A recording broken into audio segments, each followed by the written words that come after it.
Welcome, everyone, to this episode of Canon Fodder, brought to you by IronAgeArchive.com. Today, we're talking about Book 9 of the Iliad. How's everybody doing?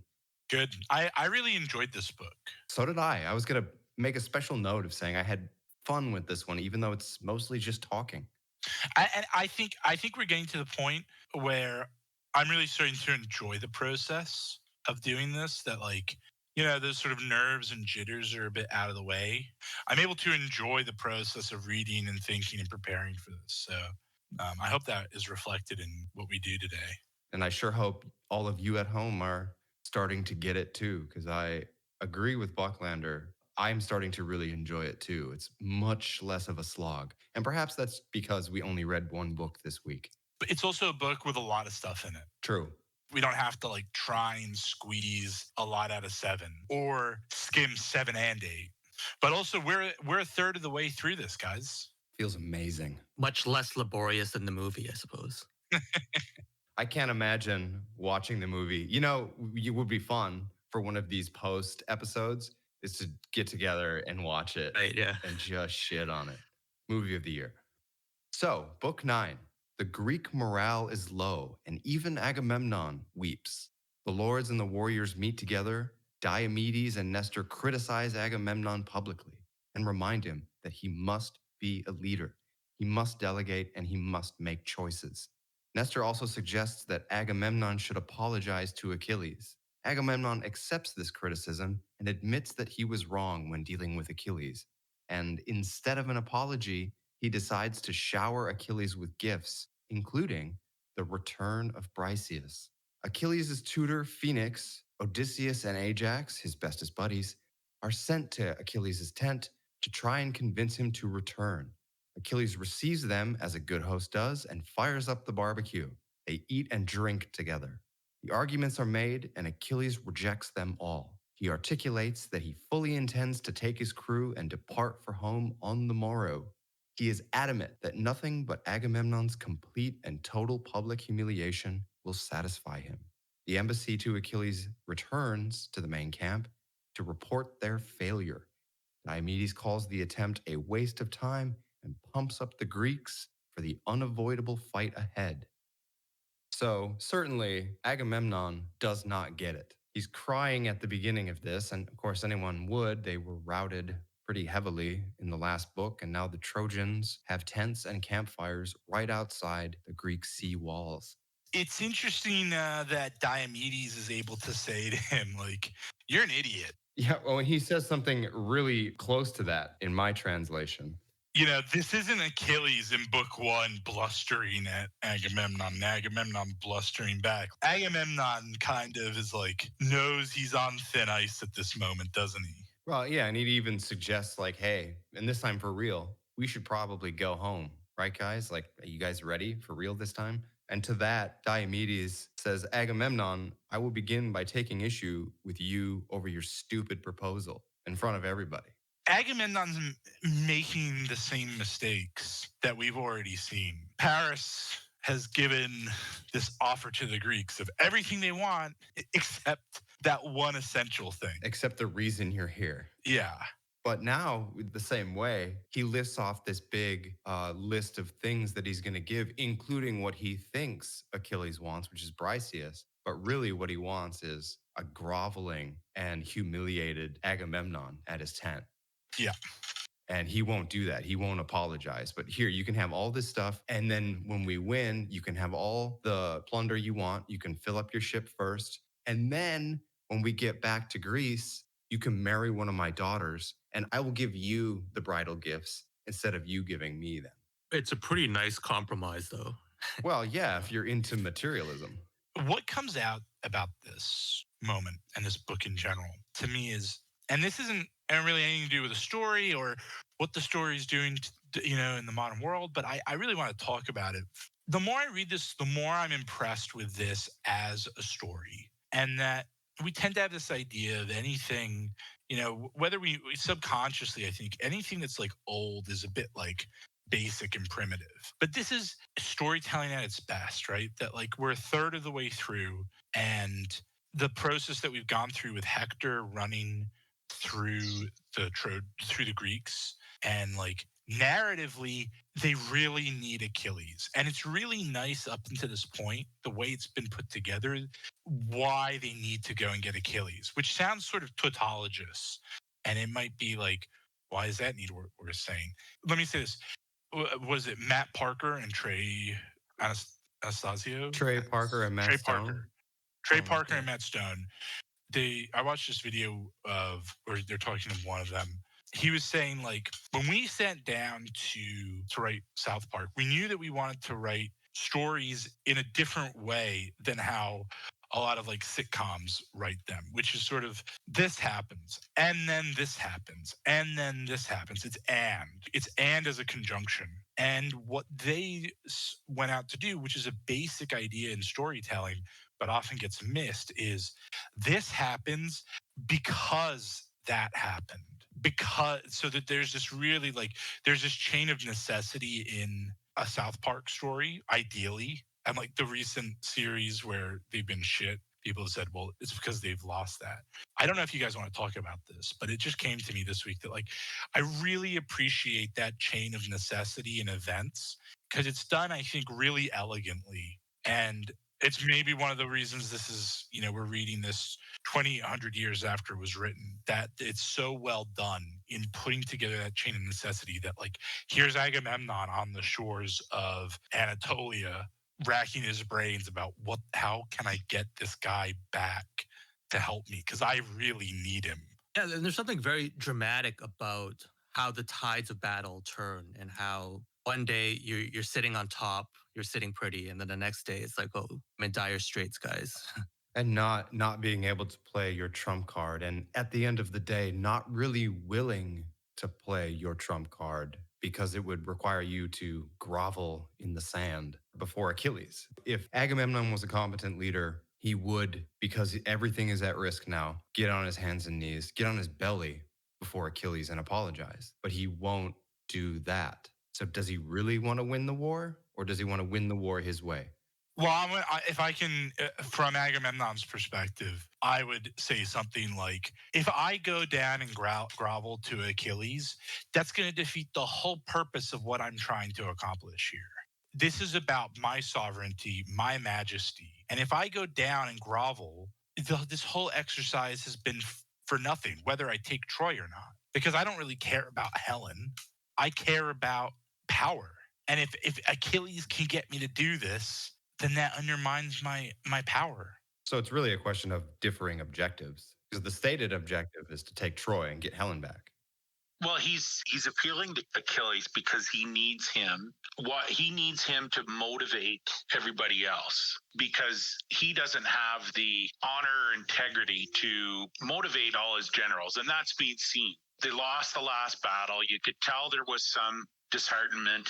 Hector versus Ajax, it didn't turn out how he supposed. So now he has to lower himself to Achilles again. And he's willing to take his whole army. He's willing to even mention the fact to take his whole army back to Greece. It seemed a little more authentic this time and less theatric.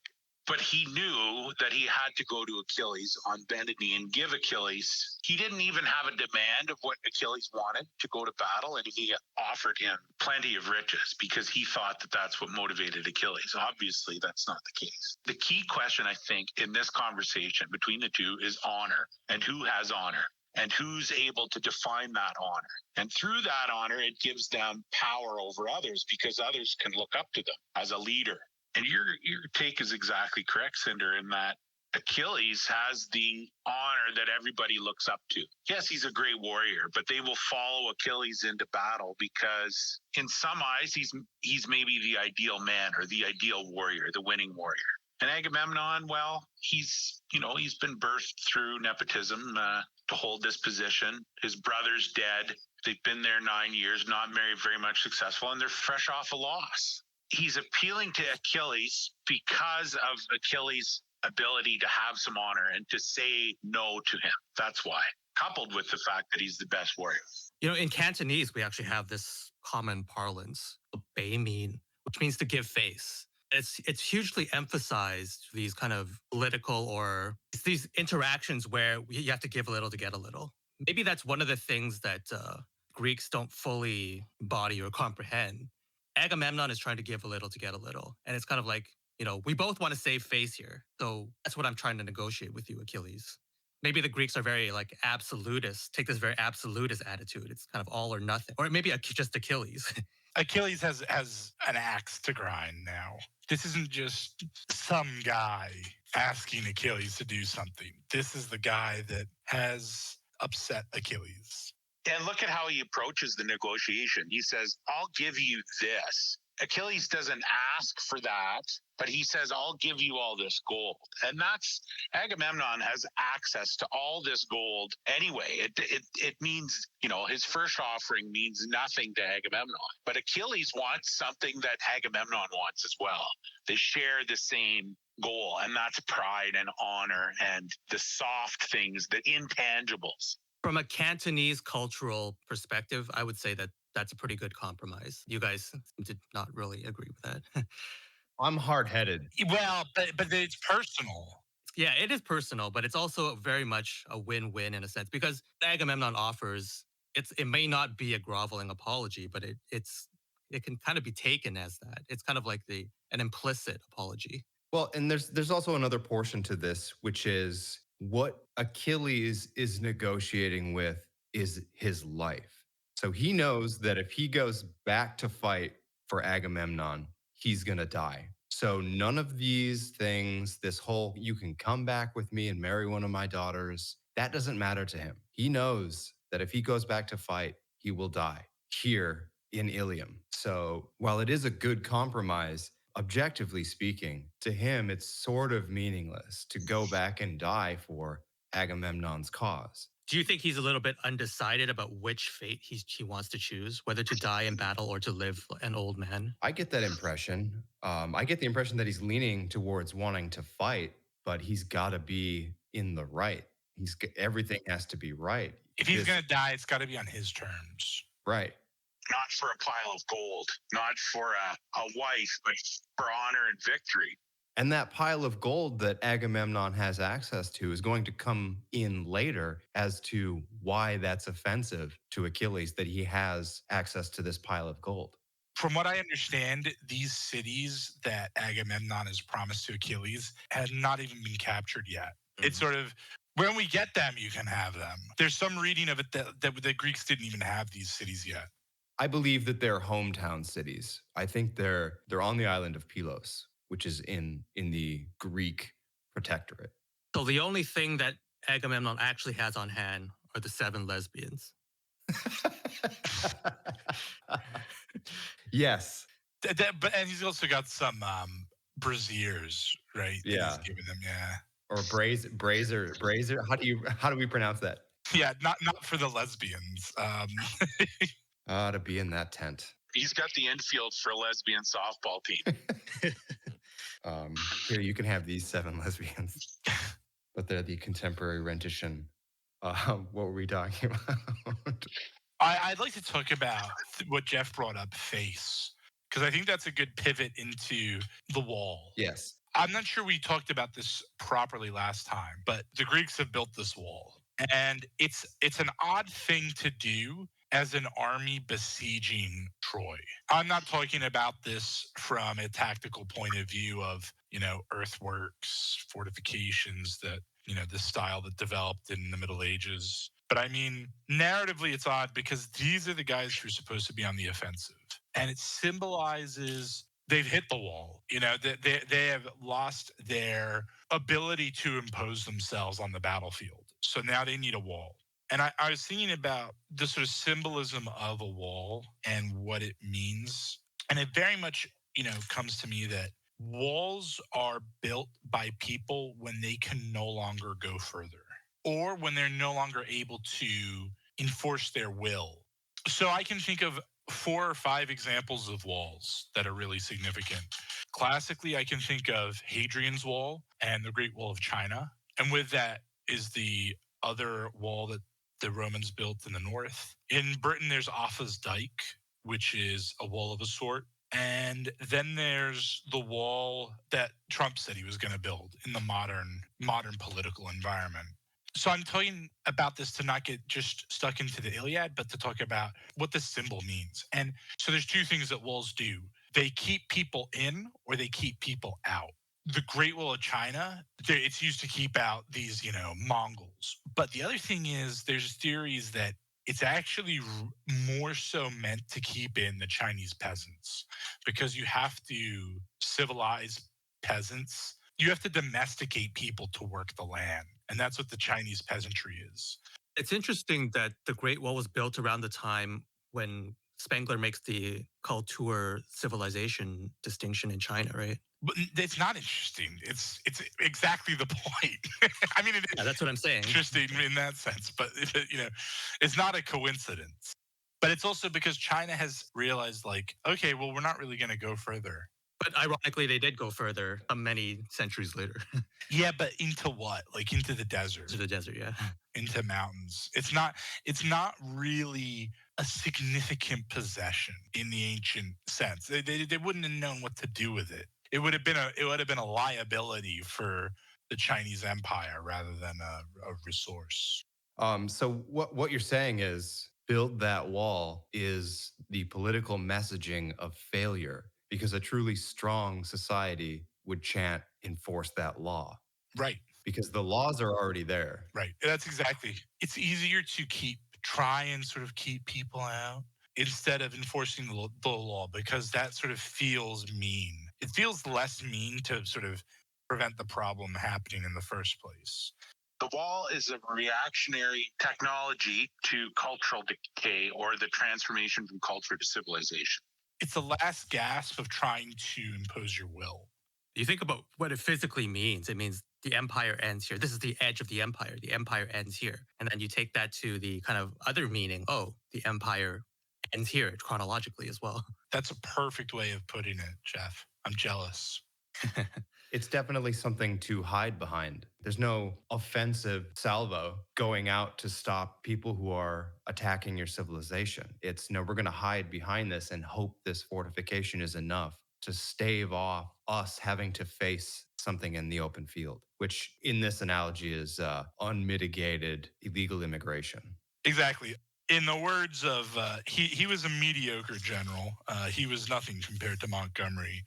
But in the words of Patton, permanent defenses are a testimony to man's stupidity. It's something to that effect, right? That like, why would you build permanent defenses? Go out there and attack.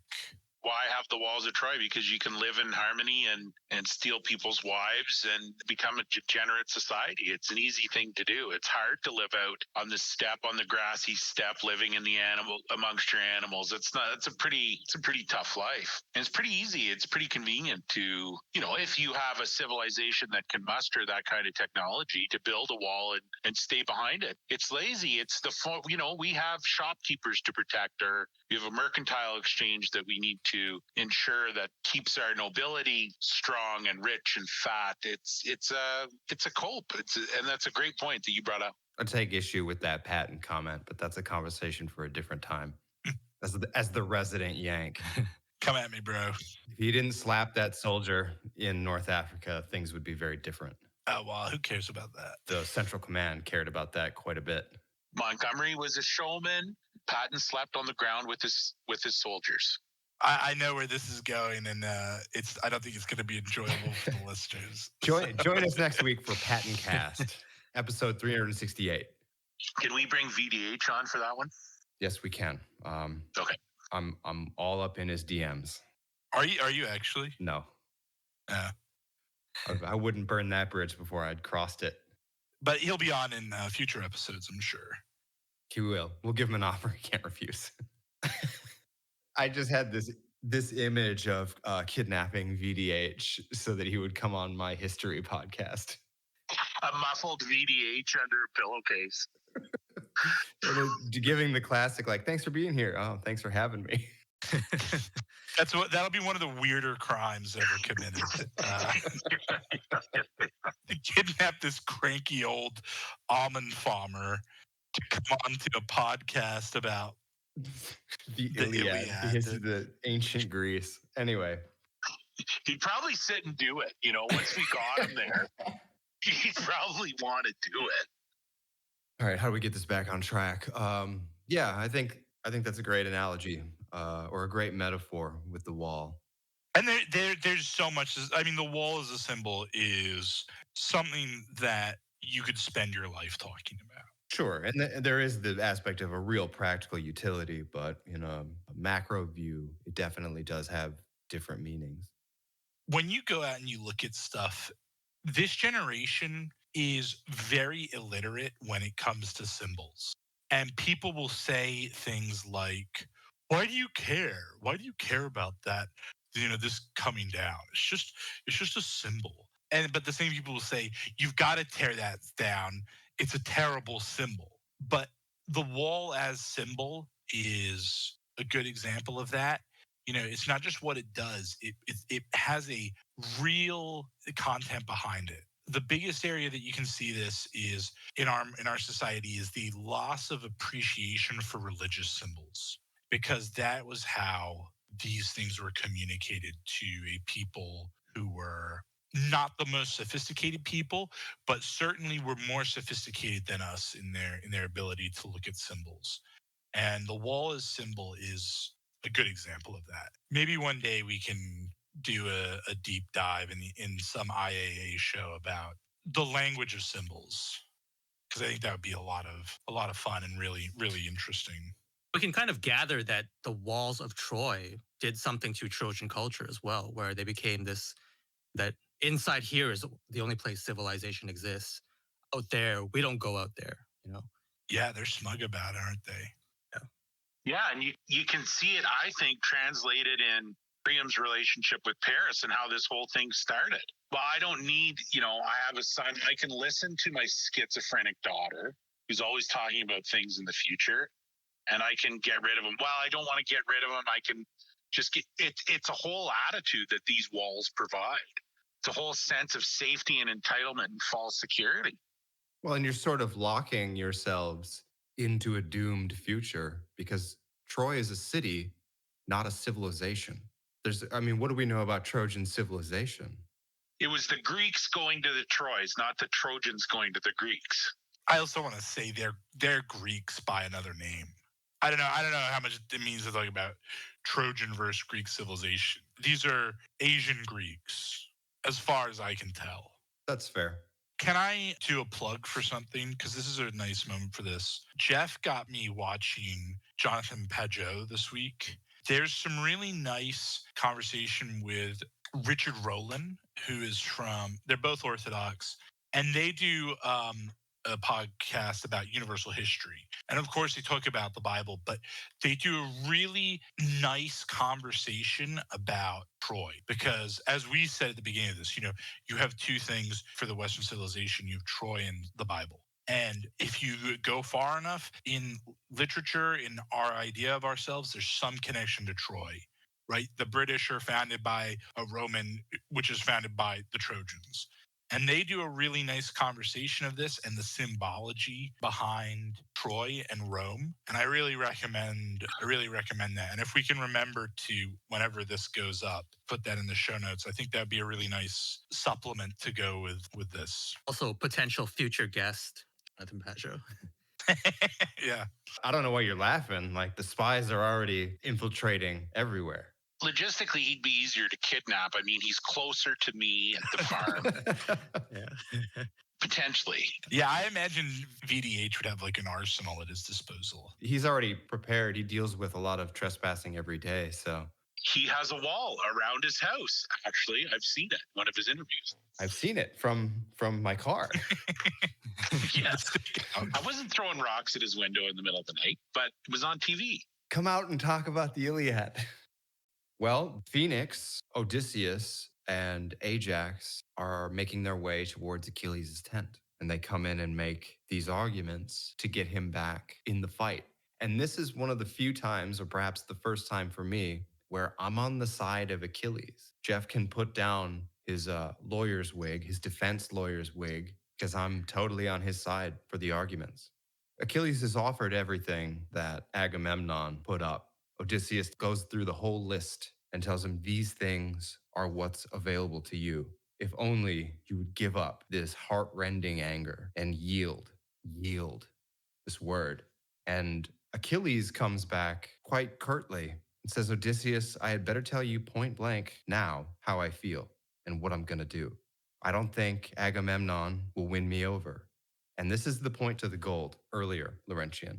I don't think Agamemnon will win me over. I don't think the Greeks will win me over, since all along men have been given no reward for battling relentlessly with the enemy day in and day out.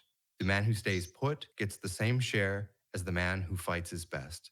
Cowards and brave men are given equal respect. The same death awaits the man who does much and the man who does nothing.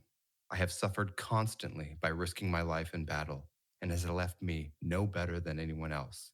Look, I've captured 12 towns by the sea and 11 across the land, and from each I've won magnificent treasure, and the whole of it which I brought back and gave to Agamemnon, who has stayed put by the ships, and I'd hand it all over, and he'd take it and dole out little bits here and there, and keep the lion's share for himself.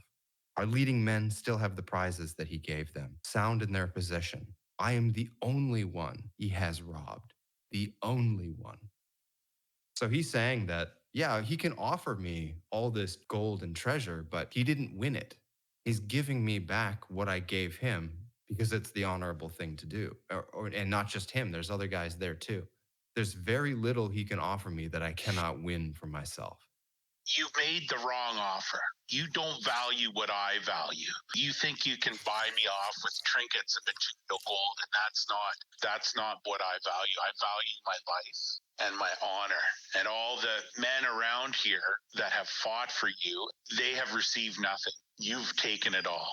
So you've given me the wrong deal.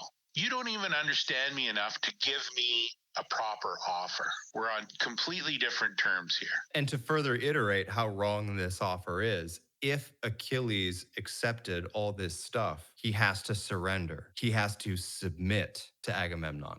The exact line is, after having listed all the stuff that he's going to give him, Agamemnon says, all this I will do for him the moment he abandons his anger. Let him surrender. Yes, let him submit to me, since I rank higher than he does, and I am older as well. So what Agamemnon could have said, Achilles, what will it take to get you back? What do you want from me to get you back in battle? That's what a good leader would do. Yeah, what are your terms? What are your terms? Give me your terms. What can I do to get, what is it going to take? How can I help you get back to helping me win the war? Because you're the most important guy.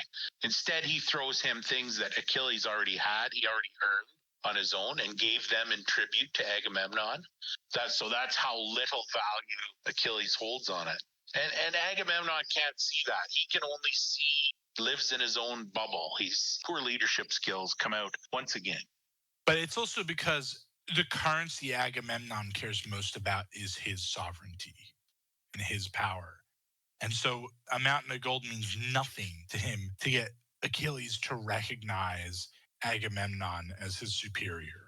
So Agamemnon is being rational given the way he values things. Because as I said earlier, if he makes this concession to Achilles to sack Troy, what does that actually do for him?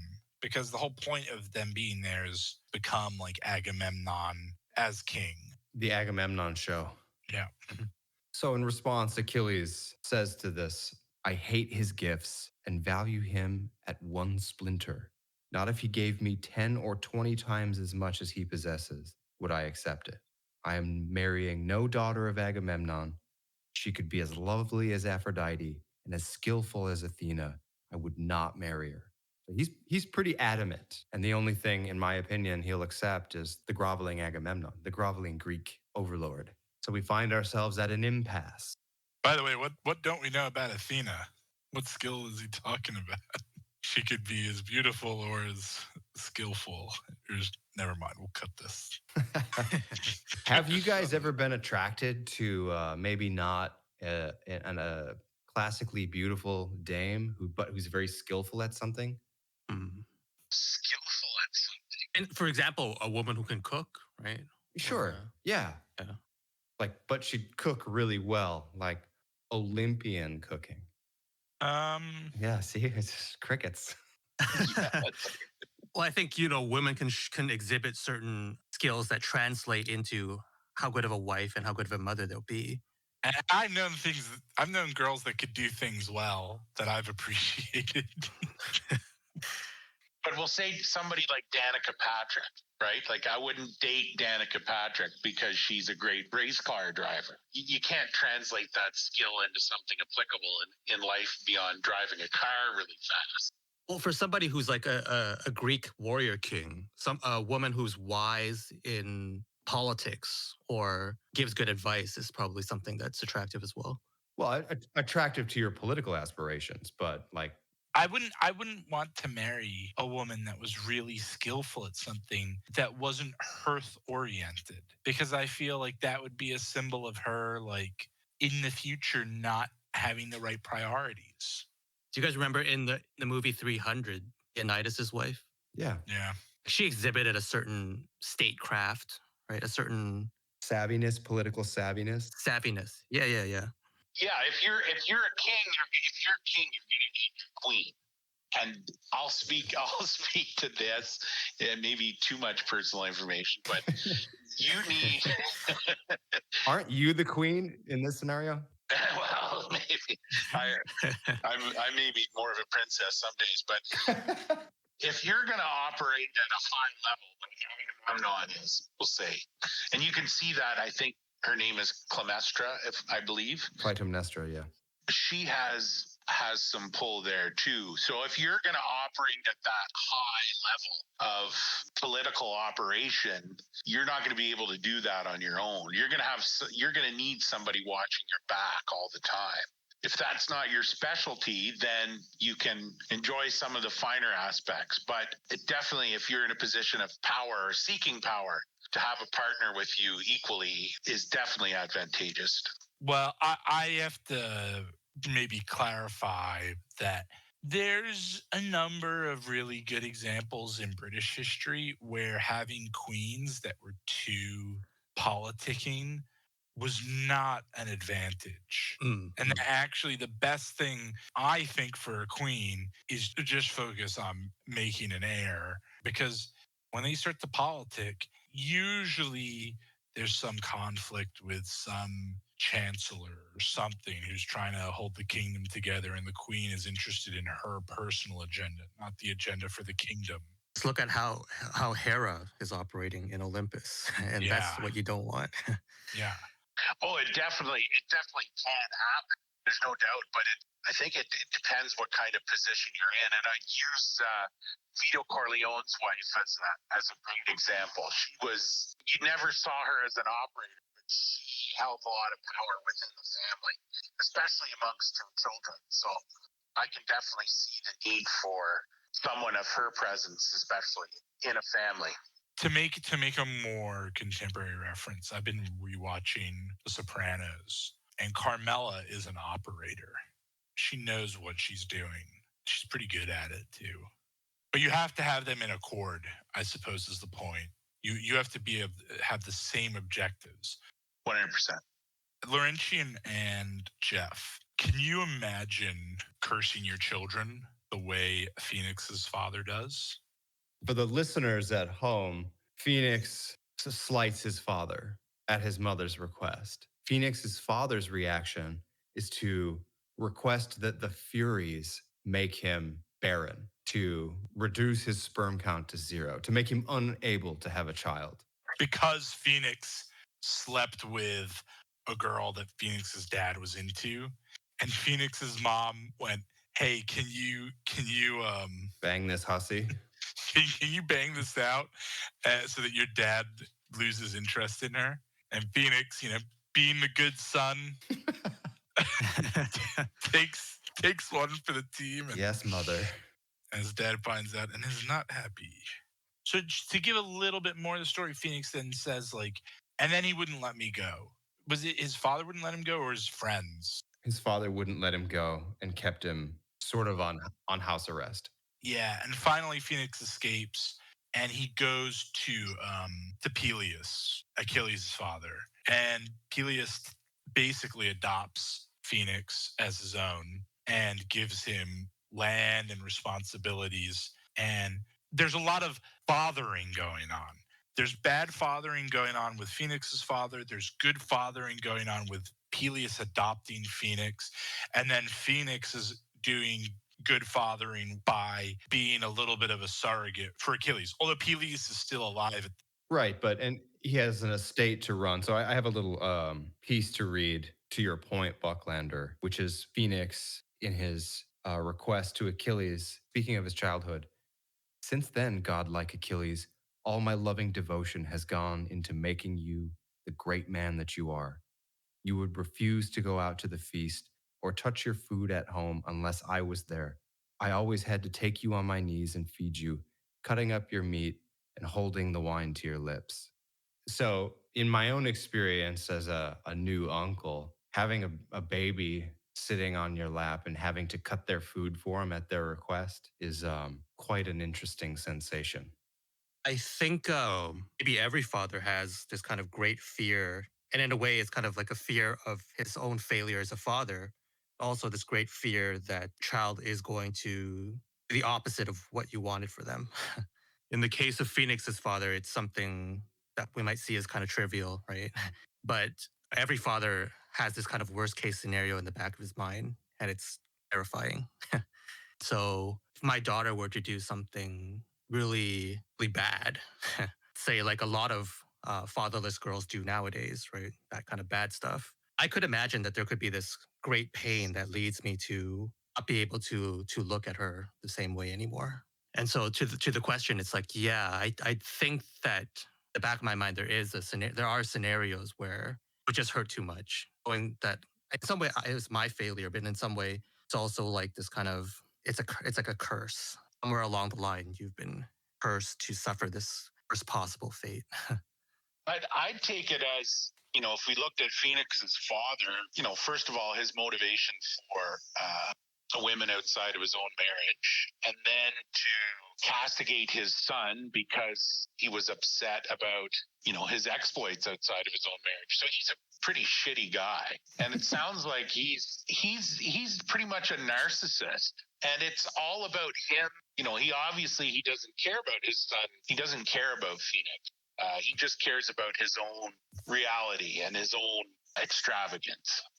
I've seen that in other relationships of not of a son who's crossed the father, but a father who's just not able to fulfill his fatherly duties. I think one way we could look at it, in Phoenix's father's defense, is that he feels betrayed because the son took the mother's side over the father. On the surface, it's just about a woman, but deeper than that, it's about, I fed this kid, on my lap, I cut his apples for him, and this is how he repays me by Conspiring with his mother to kill my buzz. yeah. There's an interesting parallel, just to be a little bit autistic, with Alexander the Great. Alexander the Great's story sort of mirrors Phoenix's in a bit, in that he was really close with his mother, or so it's like thought, and not so close to his father, King Philip. It's even suspected that his mother had something to do with the assassination of King Philip, and by implication, Alexander himself. So it's interesting how that Alexander sort of manifests that story. Sorry, that's a bit off topic, but I just thought it's interesting. It isn't, because you could see that same story replay itself over and over and over again in other. It's like a trope, isn't it? Yeah. Mm-hmm. And boys there's that sort of mirroring of the order of things that a man will have with his wife that sons have with their mothers and girls have with their fathers, which isn't to suggest anything incestuous, but that it's just how it seems to happen. Daddy's girl or mommy's boy. Yeah. And it's like, mother, boy. Proud of your boy. Proud of your boy. Thank you, Gavin. There's a certain point where fathers and sons come into conflict. Yeah. And there's something symbolically that a son needs to kill his father. I was talking to someone I respect a lot, and he lost his dad a few years ago. And I lost my dad quite young. I don't know if any of you guys have lost your dads, but there's something about a son losing his father that is one of the big boxes to tick in becoming a man. And I have a friend, he's my best friend. We don't know currently what's going on with his father. His father might be in a very bad illness. 5 years from now, if he has this illness, there's a 5% chance that he'll be alive. And my friend is the most responsible individual I know. He's amazing. He's a dad. He's fantastic. He and his dad are really close, and he's a mess. There's something that happens when your dad dies that you go like, shit, I'm not a child anymore. And there's some sort of childhood that's preserved until your dad dies. Right. And it's finally, it's like this final moment of like, you're a man now. There's no umbrella over you in any way.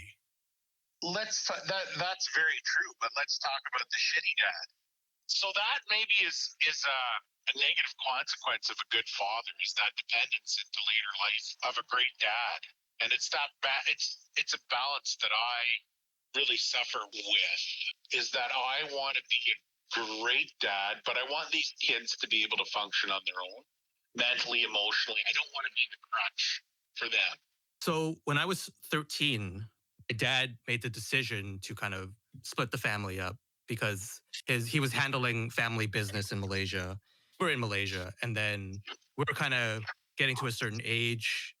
There was a number of criteria, a number of things that were going on. And my dad just said, it'd be better if me and my brother grew up in Canada. So we moved back to Canada with my mom. And one of the kind of moments that I remember most clearly was, I think it was the first or second long distance phone call after coming back to Canada. And my dad told me, "You're the man of the house now." Whoa. And it was just one of those, I'll remember that forever. But at the same time, I took this to heart, but at the same time, as I got older and older, it kind of didn't really make sense. I knew that I wasn't the man of the house. My dad was sending money, right? It was like, and my dad was making all the decisions, and in what sense was I the man of the house, really? And so it's been like this for most of my life till I became financially independent, which is fairly late in life, I'll admit. I was in my 30s before I became financially independent. And now it's like, finally feel like I'm ready to be the man of the house, but I'm still not, because my dad is still around. And just last week he was sending in the family group chat a message about, don't take risks, get the vaccine, protect our loved ones. I feel like I'm kind of like trapped between being a man of the house and still being forever the son. Was that the one is taking the vaccine means never having to say you're sorry? Yeah, that's the one. Wow. Yeah. He should write Hallmark cards that people send to their unvaccinated children. For the CDC, he should write Hallmark cards for the World Health Organization. I have a sort of a similar story in that my mom made a decision before I was a year old that meant that I grew up without a dad present. And I would see my dad every year. I'd see him for a couple of weeks out of the year. And he was a great guy. He was very difficult. He was very, very difficult. And I'd be lying if I said otherwise. But we didn't really know how to connect with one another. But it's not about that. It's not about me and my dad. It's about the house that I grew up in, because it was really weird in that it wasn't like that. I wasn't given an opportunity to step up. It was more confusing than anything else, because here I was sometimes with a dad and sometimes not with a dad. Whereas I think it would have been easier for me in some ways to just have had my dad abandon me, because it would have just been like, fine, this is how it is. I don't have to do things differently whenever I see my dad. So the concept of like fathers and sons is something really significant to me because of the relationship I had with my dad. It wasn't that he was a bad dad. It was just that he was never given the opportunity to be a good dad. I think a lot about this sort of stuff. I have some sympathy for Phoenix. I'm kind of looking for someone like Peleus to like take me under his wing. I don't think that's uncommon. I don't think even, it takes a village to raise a child. I don't think, you're always going to fall short as a father. I mean, there's things that I can do that my son is more talented than me at. You're always going to fall short. You're only human. You're not going to be able to live up to anybody's expectations. The only thing that I try and focus on as a father is spending time with my kids. That's it. I think you can make a lot of bad decisions. You can be a failure in other places in life, but if you can't spend time with them, that is the most, it's a cliche, but that's the most valuable thing you can offer. That's going to be both a success and a failure on other fronts as well. When you're a dad, when you have those kinds of responsibilities, it answers a lot of questions just on its own, through its own circumstance. What I've quickly come to realize is that the amount of time that you spend with them is of the highest value. One thing that I do worry about though is child's memory can be very fickle sometimes. I'm sure there were a lot of good memories that I had when I lived with my dad, taking us swimming and things like that. But at the same time, I seem to remember all of the negative stuff more clearly. Yeah, I remember the arguments. Yeah. Which is sad because that's just what stuck. So I don't know. As a dad, what can you do? I think Laurentian hit it is spend time. Do your best to spend as much time for as long as time permits. Because Bucklander's dad has passed away. Jeff, your dad lives out of the country, so like you get text messages. My dad lives upstairs. Like he's on the third floor. And the danger for you, Cinder, is that relationship gets lost in the mundane. You look back and it's lots of little things. Whereas like when me and my dad did do stuff that was great, it's like these great memories, these like greatest hits. And this is the thing my friend is going through is it's like he sees his dad regularly enough that like it's something, like I said, it's something I struggle with. I don't want physically and emotionally dependent on me, but I want to give them my best. And that's the struggle. That's the dilemma that you have. And the only way you can do that or understand that is spend time with them. You can't spend more time with them to figure that out. That happens at the civilizational level too, that you can make things so good that the next generation is just soft. It goes back to that old saying, good times make bad men make bad times make good men make good times. And the other say there's a saying, about entrepreneurs that the first generation makes the money, the second generation saves the money, and the third generation spends the money. There's this it's really weird, and I only know this theoretically, but the notion of being so good a dad that you kind of are hurting your kids is weird. And by good, I mean nurturing, coddling. And what it says is that actually a good dad is when they need it, you go, hey, my friend whose dad is ill, he says he'll never forget this moment. He was playing a sport and he wasn't taking it seriously. And at halftime, everyone else went into the huddle and his dad took him aside and went, what are you doing? And he biff baff, sort of and put his head in the game. And he went out there and had a great second half and they won. And he likes that story. He tells me that story. Oh, well, when he did this, that's what a good dad is, I think. It is preparing them for the world, isn't it? It's not just being nice. And Gavin McInnes has a saying, you can be friends with your kids when they're kids, or you can be friends with your kids when they're adults. Because when they're adults, if you coddled them, they won't respect you. But if you're properly a dad to them when they're kids, they'll say to you, when they're in their 20s or 30s, like, I used to hate it when you did that, but now I get it. Now I get it. Like why you made me do that. Speaking of which, the brood is home. I got to cut out. I'm sorry, guys. I don't think there's anything else we need to cover. Do you want to make a really quick closing thought? I can't. Okay. I can't. That's his closing thought. Maybe to that cycle that you were those two cycles that you were mentioning, there's like a father version where it's like nurturing dads create some kind of male adult sons, and then those sons create a different environment for their children. It's like this kind of cycle of nurturing dads and coach like dads and etc. I don't know.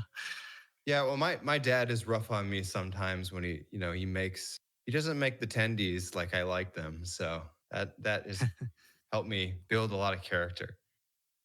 How do we lead into our closing thoughts now? Or can we? I think I can sort of do it. So I think fathers and sons have this relationship, and hopefully sons will outlive their fathers. But coming to terms with the fact that your father is going to die if he was a good father, or coming to the terms with symbolically that you need to kill your father if he was a bad father and sort of overcome the negatives that he put into your life. Part of what's scary about that is they also reveal our own mortality and that we have to face these sorts of things. Because it's easy to not think about your own death while your father's alive. When you're the oldest in that line now, the order of things says you're going to be the next one to die in that line. And so, like all things, all good things must come to an end, like this podcast. Also, to add to that, it's also not only will you die like your father, but also that you might have to suffer some of the same fate that your father did. If you kill your father symbolically or metaphorically, it might be something that you have to face when your son grows older. And that's, something that's repeated throughout Greek mythology. Also, earlier, Bucklander, you were saying that there's this on the small scale and then there's this on the macro societal scale. And right now we live in that age where it's kind of like maximum resentment of father, maximum resentment of patriarchy. Kind of seeing like, the American founding fathers overthrew a previous notion of patriarchy, monarchy. And now they are seeing their empire must suffer the same fate where their version of patriarchy will be overthrown. Well, and that happened to the British. Britain's child killed it. It was America has more to do with the end of the British Empire than anyone else. And that's a topic for another podcast, but there's something that symbology is there. And also to go back to that Jonathan Pageau thing, symbolically, like actually, so the Greeks win this fight in the short term, but in the long term, the Trojans win because if the Romans are Trojans, the Romans dominate Greece 1500 years after the Trojan War happens. But then the cycle continues because the Greeks eventually take over the Roman Empire and really make it a Greek empire in the form of Byzantium. The wheel turns. The wheel turns. I would mention that both Achilles and Agamemnon are unwilling to meet each other's terms, yet they continually try. Well, I shouldn't say that because Achilles is not sending any embassies to Agamemnon. You got to know the terms because to negotiate on false terms is to set yourself up for failure. And wounded pride is the worst wound that you can give a warrior. And kind of also bring something else into that, which is that right now there's this kind of huge dispute in the UFC between UFC heavyweight champion and the president of the company. On the surface, it is about money. But on the other hand, a lot of the complaints coming out of the UFC fighters is that we put everything on the line for this and kind of just treating us like transactionally. You're not recognizing us as dignified warriors, recognizing us as business assets. That kind of relates to dispute between Agamemnon and Achilles. Well, on that note, ladies and gentlemen, we'd like to thank you for joining us today. Be sure to check out IronAgeArchive.com and join us in the comments section below. Thanks, everyone. See you next week.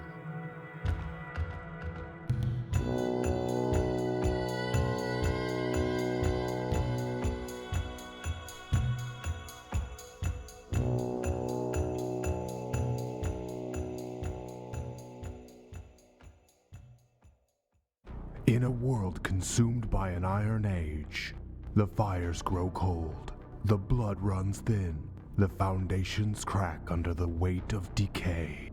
Chaos reigns as man finds himself without his brother. Yet out of the fire rises a pitiful dross, the refuse deemed unfit to fortify the Iron Age archive. Join us on Discord. As iron sharpens iron, so too does one man sharpen another. IronAgeArchive.com. Admittance not a guarantee. Void where prohibited. Anime PFPs may or may not disqualify.